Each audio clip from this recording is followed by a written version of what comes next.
what are the top 3 things you teach moderators to help them stay moderate and not polarize or react and burn out? My number one is be a reactive moderator, not a proactive moderator. That is my number one thing I tell them. Being proactive is good in some short stints, but you're definitely going to burn yourself out if you're being proactive. You're actively monitoring like every single person that joins the world. You're actually like looking at their profile and whatever else. You will die within a few days, very quick. Whereas being reactive, and I always tell them to be reactive because you can just do whatever we're doing right now. We're talking, we're chilling.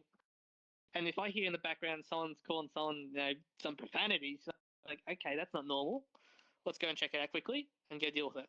And then come back here. So then your moderators are getting to use this time as their social time, and just in the proximity of what they can hear, they can react if it's clear. Yeah, they can react. Yes. Gotcha. Yeah. And if we're on, and then like another group like on the other side of the world that we can't hear, they can go, oh, there's a moderator here. Let me go quickly grab them. And they go, Azuki, there's a problem going over there. Can you come and check it out for me? Or they usually say, most of the time we tell them, give us all the information, like very slimmed down as much as possible so we understand what's going on. And it's usually like, give us the username and roughly what's going on. Yeah, and then we'll go from there. We can quickly look at their profile here and quickly have a quick browse before we go and, jump in and in whatever mess we're going to get involved in. So number one, reactive versus proactive makes sense. What's number two? Number two is be careful who you talk to about specific topics. You're a moderator within this platform. There are certain things that you can and cannot do, which makes sense in that regard. As a moderator, you're what everyone looks up to, and you have to present yourself in a way that is, nice, calm, and they can be looked up upon. I've had a few moderators in the past that were ripping avatars and doing, mischievous things that you should not be doing whatsoever, and they were kicked out and reported to VRC and banned within the next day. So, we have that it's quite a common thing as well. Like for us moderators, when we're inviting new ones in, it's always a risk. Like, are they going to be what we see them as, or are they hiding something in the back that they're just coming in to try and destroy us? Yeah.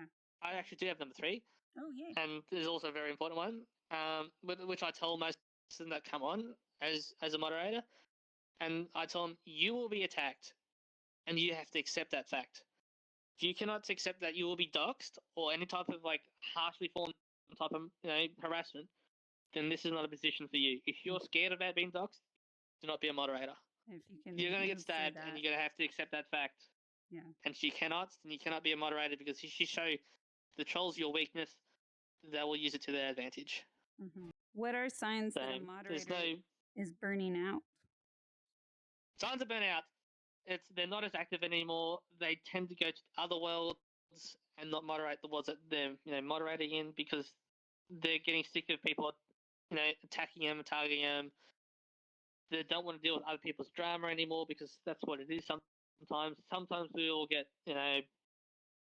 asked to deal with some relationship drama that we just look at them like, why don't you just block each other and move on, type of deal. Like, it'll fix the problem, but they don't want to do that. And it's constant. It's like it's always there, banging at the door, trying to let itself in.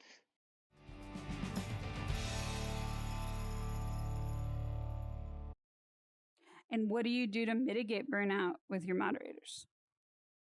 Are you a mod with Furhub? Yes, I am. Yeah. How long have you been modding for? Good question. Probably kinda a year now. Yeah. How many hours do you mod per week? Been not really doing much for modding works, because for me it feels like Furhub, it's kinda nothing really happening.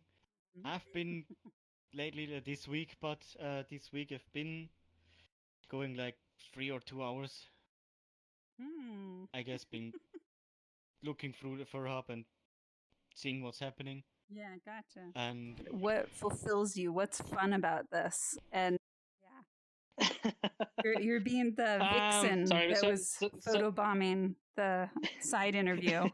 Being like, "Hello, this is my interview." What do I get out of it? We generally don't get anything out of it, really, other than just for some users the appreciation that they know that if something happens, it can be dealt with way quicker than what VRChat can deal with it. Yeah. So That's what I personally see. It's like being a guardian and knowing that you're holding a safe space. Trying to hold a safe space. It's not like we're not definitely holding. It's we're trying to. There's no safeguard. We'll try and keep the peace as much as possible, as best we can. That is all we can do. You can't ask for anything more than that. We're humans. We're not here all the time. Like me and Nexus, we're not going to be on here 24/7. There's just no possible way. Yeah. So we have others around, and there will be gaps where there will be no moderators. You just cannot help it. Even if you say, I want you on it like 2 p.m. to 4 p.m. and then I'll be on 4 p.m. to 5 p.m. Yeah. Even if we had that type of system, it would not work. It just will not. So you're just basically like it can trying to grow a community of community leaders called mods, but really there's a community leadership aspect of it, of like where that person goes, more community experiences are happening in a like constructive way. People are building relationship, they're building connections and plans and whatever else. And so you're just trying to nurture community leadership wherever you can, and that makes a healthier community. It does, yes. Lead by example, if that makes sense. Yeah. So within all the VRChat worlds, and again, this is just from what I can see, is my world FPT Haven has one of the strictest rule sets of any VRChat world there is. Yeah. It is by far the most strict. How so? We in FPT Haven, we are very on the grey line of what is allowed and what is not allowed. So it's very hard to decipher, even for the VRC team, in a sense. We are running a very thin line of what we are doing in terms of what we're allowed and what we shouldn't be allowed. But at the same time, VRChat know that we're doing this because we're trying to protect our community and keep it safe and tame. But at the same time, VRChat's like, you need to allow everyone within and access it. Because that's what VRChat is about. It is about everyone joining wherever without being restricted. Which is great, but it has its drawbacks. But a lot of worlds like the Fur Hub, Furry Hideout, some game worlds, and whatever else, they'll have a ban tool called the admin panel, which is a add-on asset that you can buy from another creator. And that will ban you per instance, which means this instance only. So you can join another Fur Hub instance, and you can join it. Which is allowed by VRChat. Right. You can't be banned from joining just the instance. That's what most of the worlds are. But in FPT Haven, we are global. So if you're banned in one instance of FPT Haven, you will be banned in all of them.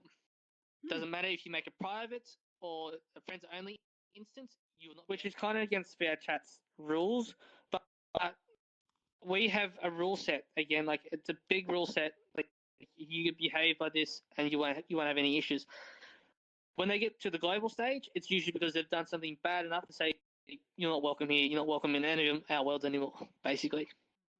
So there's a reason why they've been put on it. I gotcha. We do have the instance only, but most of the time, the behavior that people show, it's straight onto that global list. We hardly use the instance tool anymore. Our admin system, it's remote as well because the amount of bans and stuff that people submit to us.